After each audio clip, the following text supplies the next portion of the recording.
Our next caller is John from Canada. John, what's up, man? How can we help you? Hey guys, how's it going? Good. What's up, man? Man, I'm really excited to be on your guys' show. This is crazy. Been listening to you guys for like over 2 years, and I swear every episode I'm just learning something new, whether it be through life, fatherhood, or just fitness and health, obviously. So Awesome. Thank you. Thanks, man. Great. What you got for us, John? All right. So my question comes in two parts. So one relating to fitness and one relating to nutrition. So first thing, how can I progressively overload or track improvements on fitness metrics other than the weight on the bar?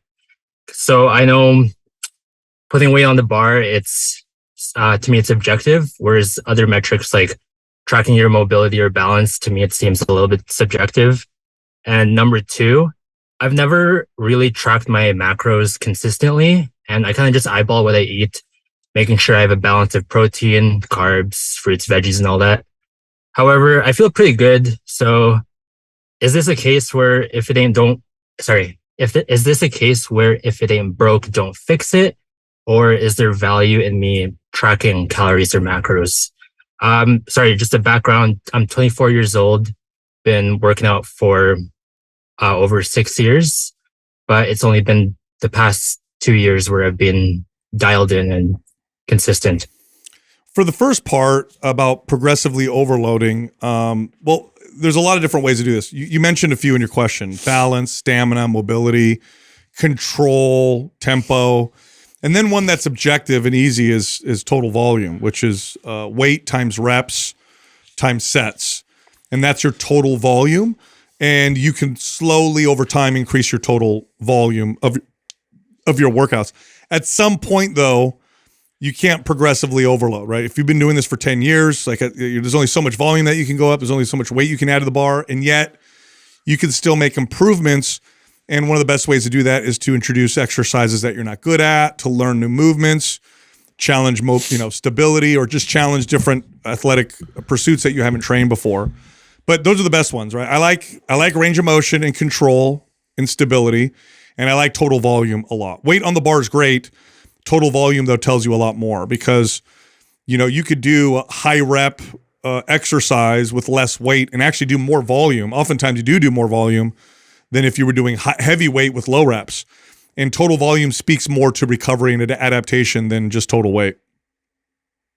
As far as macros is concerned, there's a ton of value in tracking your macros, really just learning what you're doing and where you're at. And then if you want to progress in any direction, you'll have an idea of what levers to pull. So that's the value. I think most people would gain a lot of value from tracking, at least for a certain period of time, just to kind of learn and bring clarity to what they're doing. I mean, eyeballing is always off. Now that doesn't mean, it means you're still paying attention, you're aware, so you're a lot better off than the average person.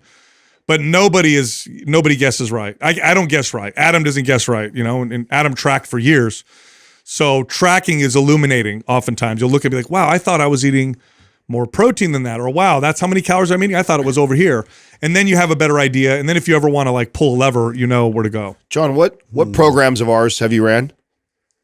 So I recently ran anabolic 2 months ago, and now I'm on Symmetry phase 2. Okay. Yeah, good. So like a great way to, overload and pay attention to fitness metrics is to run through like a series of our programs that are very unique. Like, so anabolic, symmetry, performance, aesthetic, like it's a good mix up right there. And that really covers a lot of your basis as far as like overall fitness.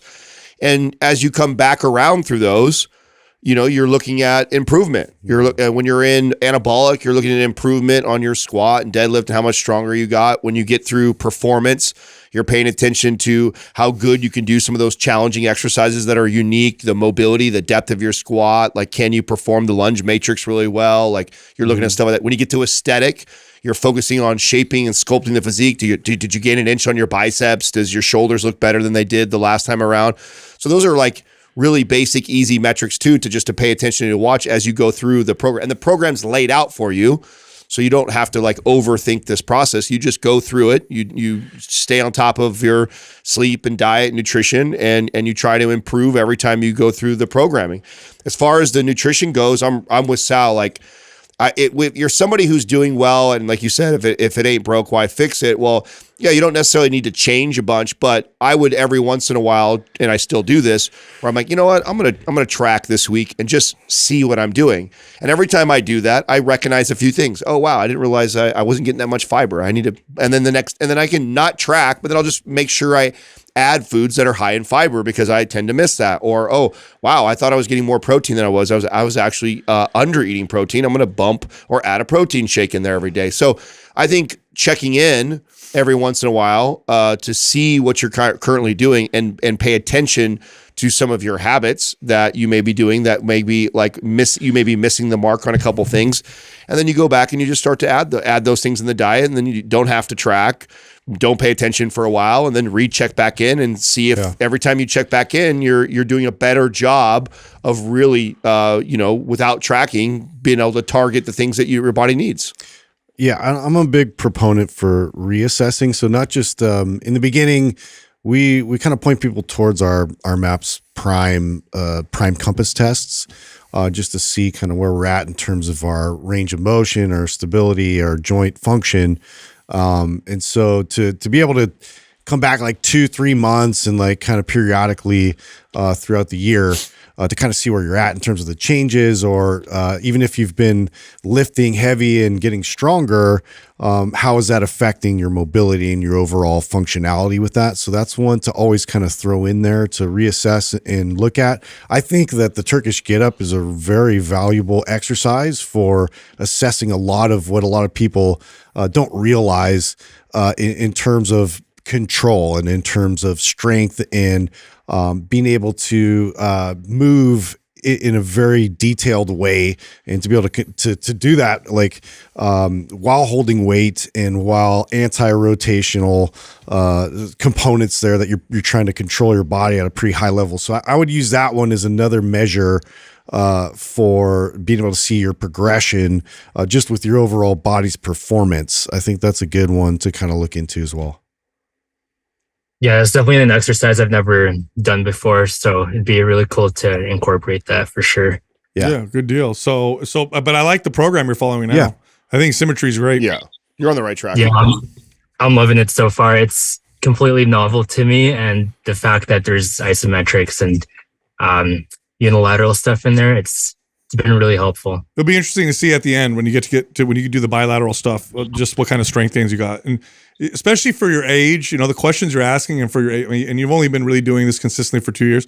You have a lot. You have a lot of progress ahead of you. There's maturity there, yeah, for sure. I mean, your peak is going to be in terms of strength and performance. You got like another 10 years. You're doing good, man. Yeah. Appreciate that. You got it, man. Keep it up, John. Thanks for calling in. Thank you. Have a good day, you guys. You too, brother. All right, brother. Just a bunch of good news questions today. Yeah. Jerry made sure of that. Yeah, the whole progressive overload. I love that message. It's true, but then it can get a little sketchy because it's not linear. You just keep progressing. You just keep adding things. I only really cared about this when I got into competitive mode. Yeah. The rest of my lifting career, I just and teach their own. I know there's somebody out there. It was also incremental, Adam. I mean, you got to explain that. Like you got to a pro level, but it wasn't like you looked at your volume. You're like, oh, cool, I'm going to go up 30%. Right. It was very incremental. Well, you know what I saw the most value, and if you've listened for a long time, you might have heard me say this. It's been a long time since I've mentioned this. The most value that I had in tracking volume was actually not the every week I'm going to increase more volume, was actually just to not go backwards. Yes. So because what I learned over tracking that diligently for that long of a period of time was we have these natural peaks and valleys. Oh, you have a good week of rest and you did all the right things and you just feel good. And so you push that extra set or that extra weight, and then the next week not so good. And then you would go. And so without tracking, what I noticed is like, man, when I looked at the over a month or 2 months of tracking, I actually wasn't really progressively overloading at all. I had these peaks and valleys. And in my head, I'm remembering, but I was lifting more weight that day and I did more reps this day. But then I also had the week where I went the other direction. And so when I was competing, my real goal wasn't like to always just keep adding more volume. It was just like this week, even if I had like a rough week, I'm like, just make sure I get to at least that volume. And then when I have a good week, I'm going to make sure I push the volume up a little bit. And so it was really, really small amount, but it was really to help me from not letting those weeks where I go backwards. And again, was only important because I needed every time I got on stage to show.